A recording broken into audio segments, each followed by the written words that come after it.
నమస్తే నేను దేవి welcome to story board. దేశవ్యాప్తంగా అనుకూల వర్షాలు పడ్డా పంటల విషయంలో రైతులకు మాత్రం అన్యాయమే జరుగుతోంది. ఓ పక్క యూరియా రాక రైతన్నలు కంట కన్నీరే వస్తోంది.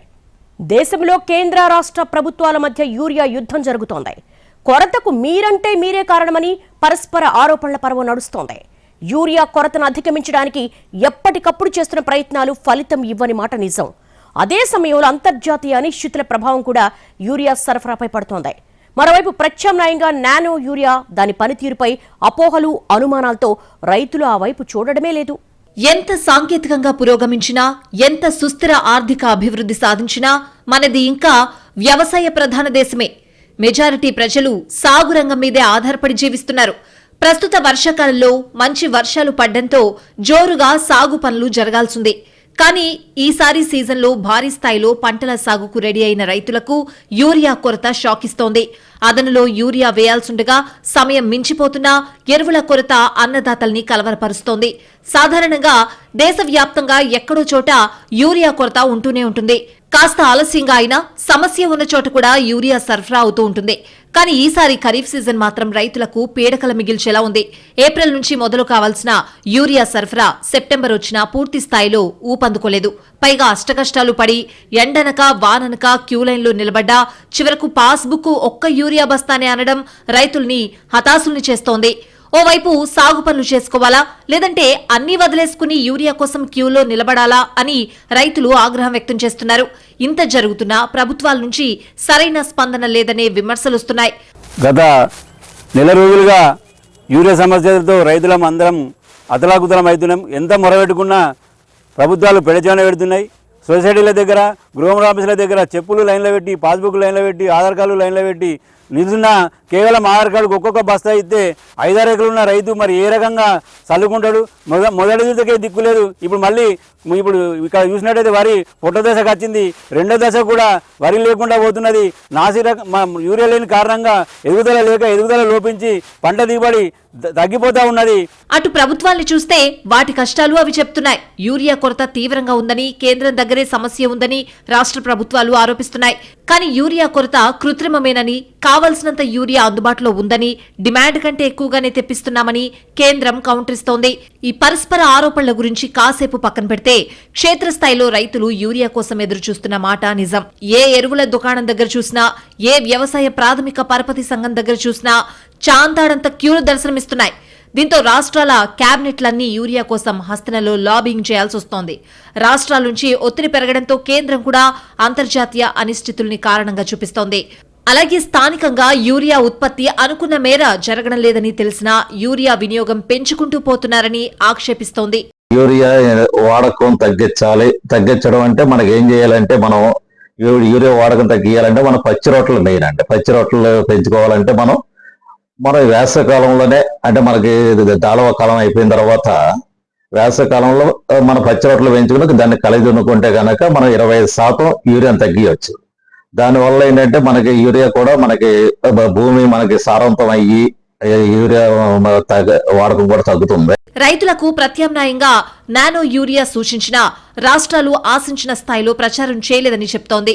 కానీ కేంద్రం చెప్తున్నట్టుగా నానో యూరియా పనితీరు ఉందా లేదా అనే విషయంలో అనుమానాలున్నాయి అనేది రాష్ట్రాల మాట.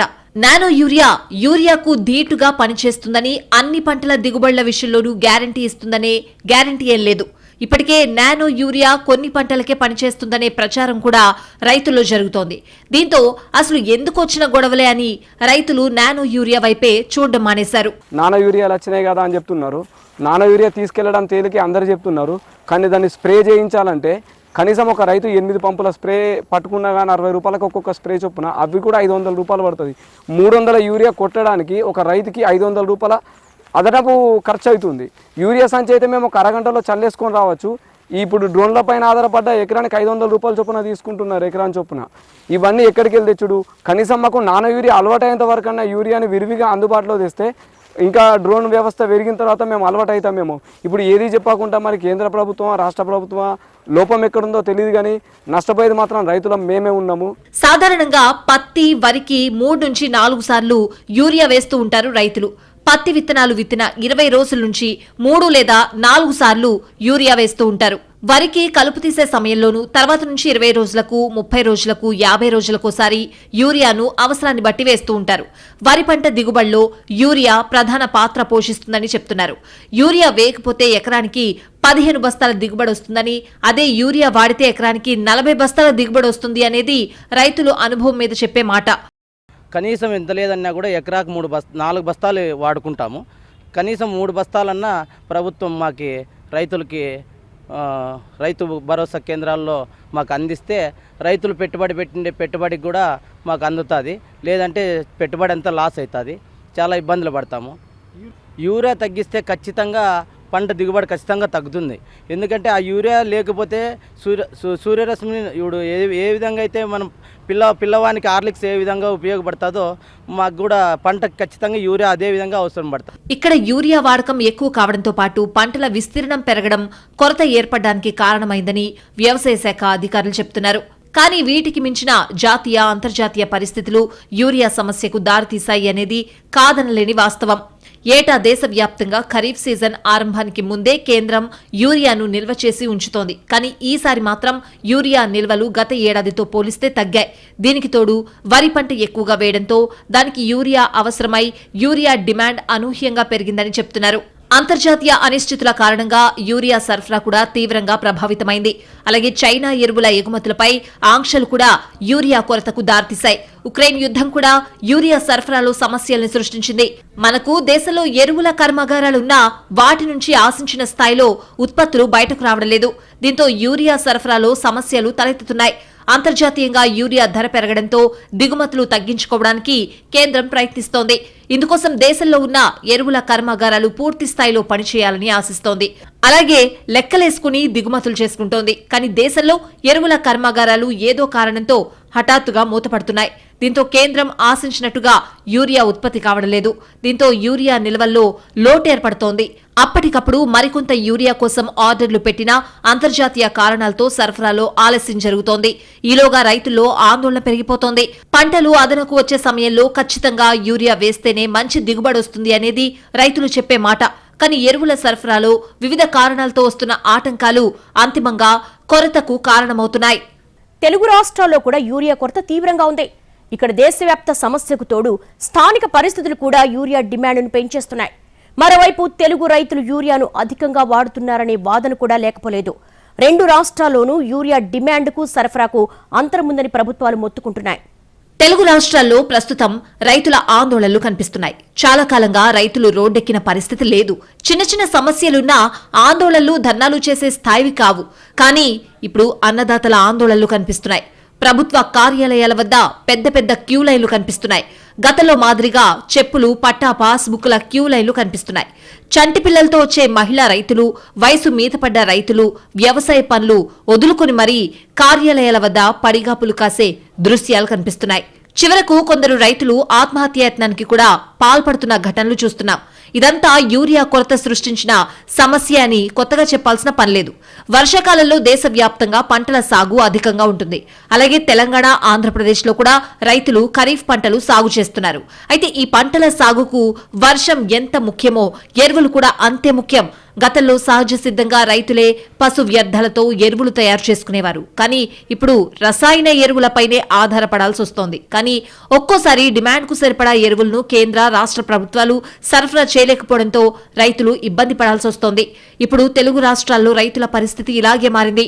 తమ పంటలను కాపాడుకునేందుకు ఎరువుల కోసం రైతులు చిన్న యుద్ధమే చేయాల్సి వస్తోంది. తెలంగాణలో యూరియా కొరత ఎక్కువగా ఉంది.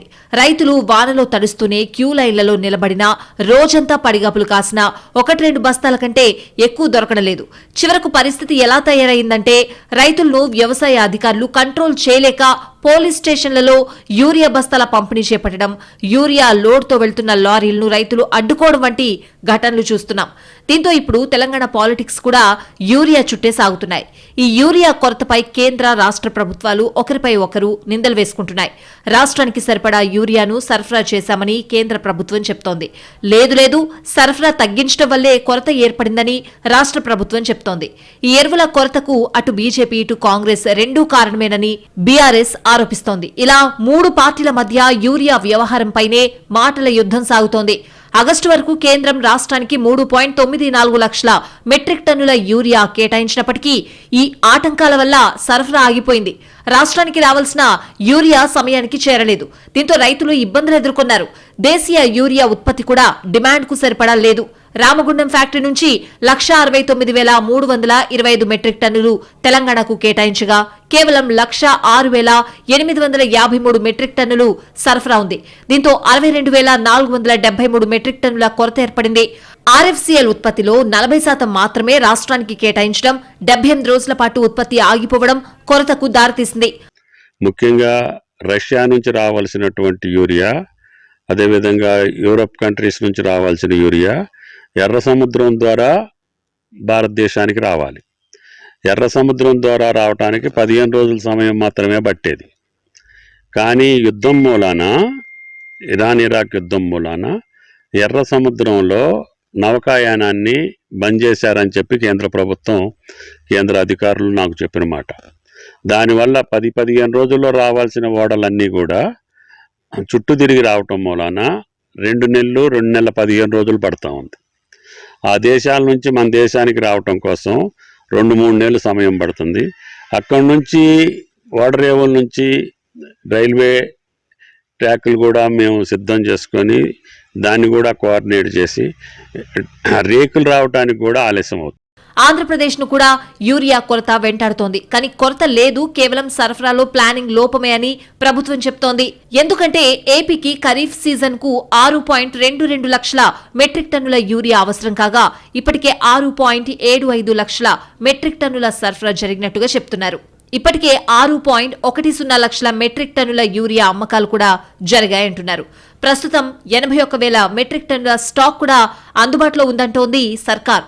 వచ్చే రబీకి 9.3 లక్షల మెట్రిక్ టన్నుల యూరియా అవసరమని ఏపీ ప్రభుత్వ అంచనా. అయితే రసాయన ఎరువుల వినియోగాన్ని తగ్గించేందుకు రైతులను చైతన్యపరిచే చర్యలు తీసుకోవాలని తాజాగా సీఎం చంద్రబాబు నాయుడు అధికారులకు సూచించారు. కేంద్రం అందించే సబ్సిడీలను నేరుగా రైతులకు అందేలా చూడాలని, ముఖ్యంగా యూరియా వినియోగాన్ని తగ్గించి సహజ సిద్ధమైన పద్ధతుల్లో పంటలు సాగు చేసే రైతులకు ప్రోత్సాహకాలు అందించాలని సూచించారు. ఇలా చేస్తే బస్తాకు 800 వరకు రైతులకు లాభం చేకూర్చొచ్చని చంద్రబాబు పేర్కొన్నారు. ఇప్పుడు యూరియా కానీ ఎవరైనా వాడకపోతే ఇప్పుడు వాడే కోటా చూసుకుంటాం. దాని మీద కానీ తగ్గించగలిగితే పర్ బ్యాగ్ 800 రూపీస్ సబ్సిడీ నేరుగా ఆ రైతుకి ఇస్తాం. రైతు కానీ టెనెంట్ ఫార్మర్స్ కానీ మీరు ఇది రాసుకోండి, మీరు ప్రమోట్ చేయండి. 800 రూపీస్ పర్ బ్యాగ్. తెలుగు రాష్ట్రాలు రైతు భరోసా, అన్నదాత సుఖీభవ వంటి రైతు సంక్షేమ పథకాలను చేపడుతున్నాయి. అలాగే గత 10 ఏళ్లలో అనేక సాగునీటి ప్రాజెక్టులను చేపట్టాయి. దీంతో గతంలో వ్యవసాయ యోగ్యంగా లేని భూమి కూడా సాగు భూమిగా మారింది. ఇలా ప్రతి ఏటా సాగు భూమి పెరగడంతో ఎరువుల వినియోగం కూడా పెరిగింది. కానీ దేశంలో ఎరువుల ఉత్పత్తి, దిగుబడి ఆ స్థాయిలో పెరగలేదు. ప్రస్తుతం తెలుగు రాష్ట్రాల్లో ఎరువుల కొరతకు సాగు భూమి పెరగడం కూడా ఓ కారణంగా వ్యవసాయ రంగ నిపుణులు చెప్తున్నారు. సాధారణంగా ఇతర పంటలతో పోలిస్తే వరి, పత్తి పంటలకు యూరియా అవసరం ఎక్కువగా ఉంటుంది. రైతాంగానికి యూరియా సమస్య వెంటాడుతూ ఉంది. ఎందుకంటే ఈవేళ యూరియా అనేది తప్పనిసరి పరిస్థితుల్లో ఈరోజు వరికి వాడాల్సిన పరిస్థితి వస్తూ ఉంది. ఎందుకంటే ఖరీఫ్ మరి ప్రారంభమై ఈవేళ చివరి దశకు వచ్చినప్పటికి కూడా యూరియా అందనటువంటి పరిస్థితి మన కళ్ళ ముందు కనిపిస్తూ ఉంది. మరి యూరియా అనేది ఈరోజు వరికి సంబంధించి ఈవేళ దాదాపుగా ఒక ఎకరాకు 3 నుంచి 4 బస్తాలు మరి వేయాల్సినటువంటి అవసరం ఉంది. తెలుగు రాష్ట్రాల్లో ఈ పంటలే ఎక్కువగా రైతులు వేస్తున్నారు. కాబట్టి ఎరువుల వినియోగం ఎక్కువైంది. అందువల్లే ఈ స్థాయిలో ఎరువుల కొరత ఏర్పడింది అనేది మరికొందరు వ్యవసాయ నిపుణుల వాదన. రైతులకు ఏ పంటకు ఎంత ఎరువు వాడాలి అనే అవగాహన ఉండడం లేదు. అందుకే ఎంత ఎక్కువ ఎరువులు వాడితే అంత ఎక్కువ పంట దిగుబడి వస్తుందని భావించేవారే ఎక్కువగా ఉంటున్నారు. తద్వారా అవసరం లేకున్నా ఎరువులు కొనుగోలు చేసి ఇష్టం వచ్చినట్లు పంట పొలాల్లో చల్లుతున్నారు. అలాగే భవిష్యత్ అవసరాల కోసమని ఇంట్లో దాచుకునేవారు కూడా ఉన్నారు. దీనివల్ల కూడా ఎరువుల కొరత ఏర్పడుతోంది. కాబట్టి ప్రభుత్వాలు ఎరువుల వినియోగంపై రైతులకు అవగాహన కల్పించే చర్యలు చేపట్టాలి. భారత్ ప్రధానంగా వ్యవసాయానికి ఉపయోగించే రసాయన ఎరువులను దేశీయంగా తయారు చేసుకోవడంతో పాటు పొరుగు దేశం చైనా నుండి ఎక్కువగా దిగుమతి చేసుకుంటోంది. అయితే ఈసారి చైనా ఎరువుల ఎగుమతిని తగ్గించింది. ఇదే సమయంలో తెలంగాణలో Ramagundam fertilizers and chemicals limited, ఒడిశాలోని తాల్చేర్ ఫెర్టిలైజర్స్ ప్లాంట్లో ఎరువుల ఉత్పత్తి కూడా తగ్గింది. దీంతో ఈసారి ఎరువుల కొరత తీవ్రమైంది. గతంలో కేవలం వ్యవసాయం కోసమే యూరియా వంటి రసాయన ఎరువులను వాడేవారు. కానీ ఇప్పుడు వ్యవసాయేతర పనులకు అంటే కల్తీ పాలు, కల్తీ బీర్ల తయారీ వంటి వాటికి కూడా యూరియాను ఉపయోగిస్తున్నారు. ఇలా వ్యవసాయం కోసం సబ్సిడీపై అందించే యూరియా పక్కదారి పట్టడం కూడా కొరతకు కారణమైంది. యూరియాని బ్లాక్ మార్కెట్ కు తరలించి కృత్రిమ కొరత సృష్టిస్తున్నారనే మరో వాదన కూడా ఉంది. ఇలా కొరత సృష్టించి అధిక ధరలకు వాటిని అమ్ముకుని జేబులు నింపుకుంటున్నారనే ఆరోపణలు ఉన్నాయి. ఇలా రైతులకు సబ్సిడీపై అందించాల్సిన ఎరువులు బ్లాక్ మార్కెట్ కు తరలించడం కూడా ప్రస్తుతం యూరియా కొరతకు కారణంగా ఉంది. మొత్తం మీద యూరియా కొరతకు సరఫరా సమస్యలతో పాటు ప్లానింగ్ లోపాలు కూడా సమాన కారణమేనని నిపుణులు చెప్తున్నారు. యూరియా అంటే నత్రజని. పంట ఎదుగుదలకు ఇది ఉపయోగపడుతుంది. వరి, పత్తి, మిర్చి, మొక్కజొన్న తదితర పంటలకు యూరియా ఎక్కువగా వాడుతున్నారు. కానీ దీని వినియోగానికి ఒక లెక్కుంది.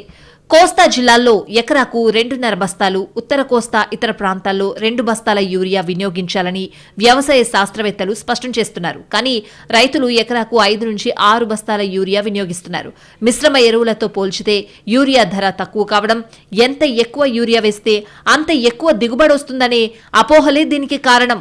యూరియా కష్టాలు, కొరతపై మీడియాలో వస్తున్న వార్తలతో రైతులు ఆందోళనకు గురవుతూ ఉండడం నిజం. దీంతో పానిక్ పర్చేసింగ్ కూడా పెరిగింది. కొన్ని చోట్ల వచ్చే రబీ సీజన్ కోసం కూడా నిల్వలు చేసుకుంటున్న పరిస్థితులున్నాయి. కొన్ని పారిశ్రామిక అవసరాలకు యూరియాను ఉపయోగిస్తున్నారు. రైతుల పేరుతో కొనుగోలు చేసి యూరియాను పక్కదారి పట్టిస్తున్నారనే ఆరోపణలున్నాయి. మరోవైపు కొందరు వ్యాపారులు సిండికేట్గా మారి యూరియాను అధిక మొత్తంలో కొనుగోలు చేస్తున్నారు. వీరికి అధికారులు సైతం సహకరించడం సమస్య మరింత విషమించేలా చేస్తోంది. యూరియా సరఫరా పూర్తిగా కేంద్ర ప్రభుత్వ పరిధిలోని అంశం. మన దేశం ఇప్పటికీ యూరియా కోసం దిగుమతులపైనే ఎక్కువ ఆధారపడుతోంది.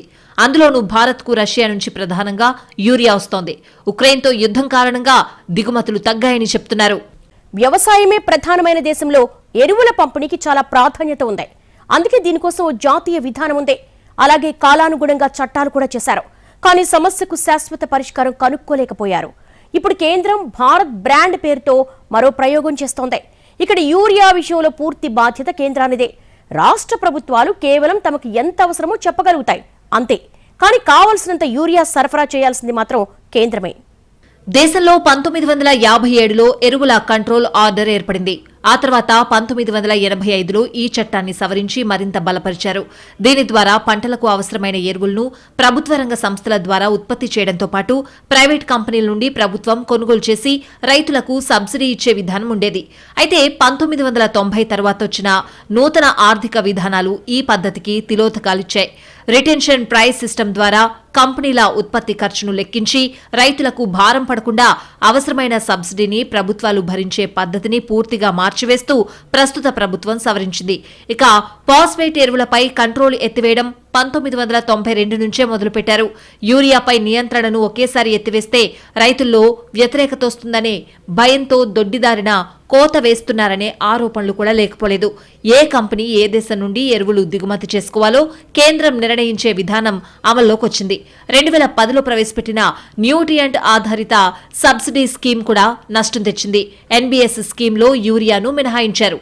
యూరియాను మాత్రం న్యూట్రియంట్ ఆధారిత సబ్సిడీ కింద చేర్చలేదు. కాబట్టి యూరియాపై ప్రభుత్వాలు సబ్సిడీని కొనసాగిస్తున్నాయి. ప్రస్తుతం యూరియా 45 కేజీల బస్తా 266.50గా నిర్ణయించారు. దీంతో యూరియాకు సబ్సిడీ ఉండడం వల్ల తక్కువ ధరకు రైతులకు అందుబాటులో ఉంది.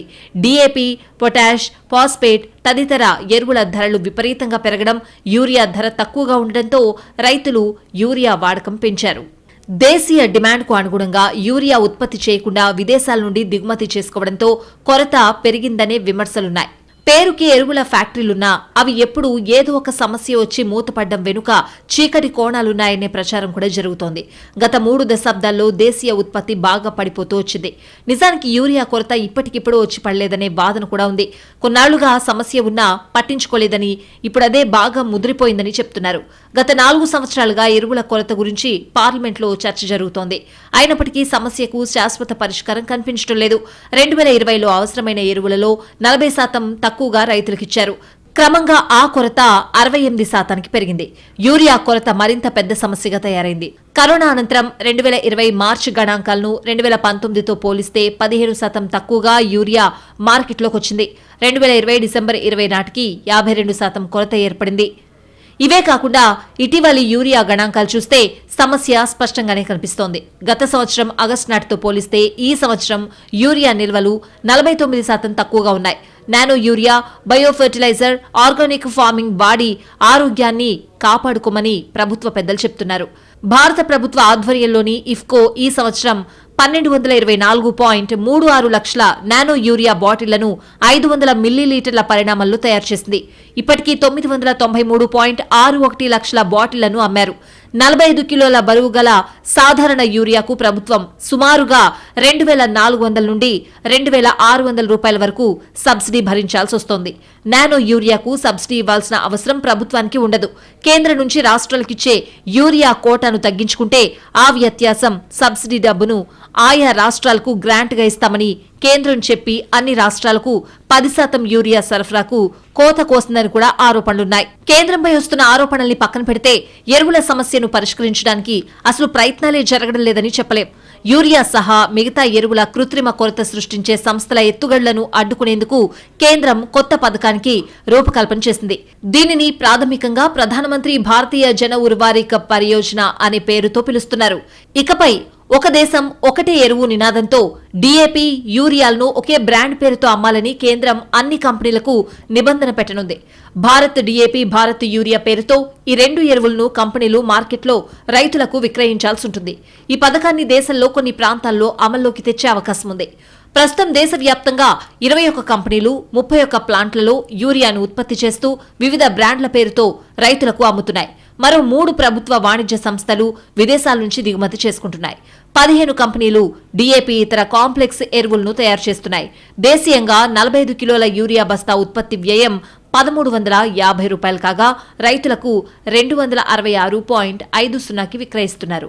మిగిలిన 1,083.50 రూపాయలు కేంద్రం రాయితీగా భరించి ఎరువుల కంపెనీలకు చెల్లిస్తోంది.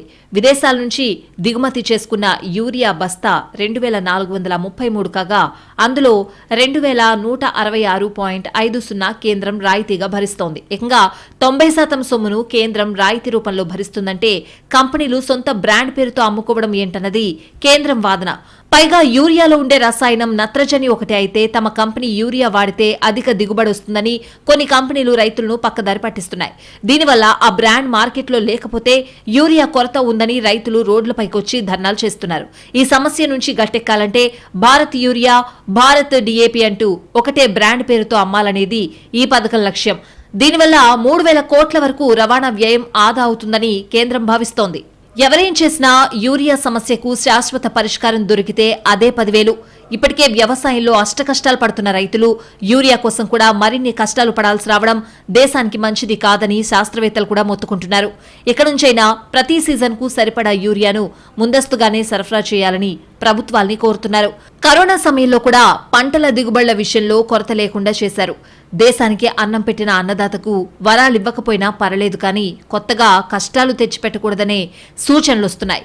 ఏదేవైనా రైతుల్ని యూరియా విషయంలో ఇప్పటికిప్పుడు చెప్పి నమ్మించడం కష్టం. యూరియాపై రైతుల్లో పూర్తి అవగాహన పెరగడానికి ఇంకా మరికొన్నేళ్లు పడుతుంది. అప్పటి వరకు కష్టాలు తప్పవు.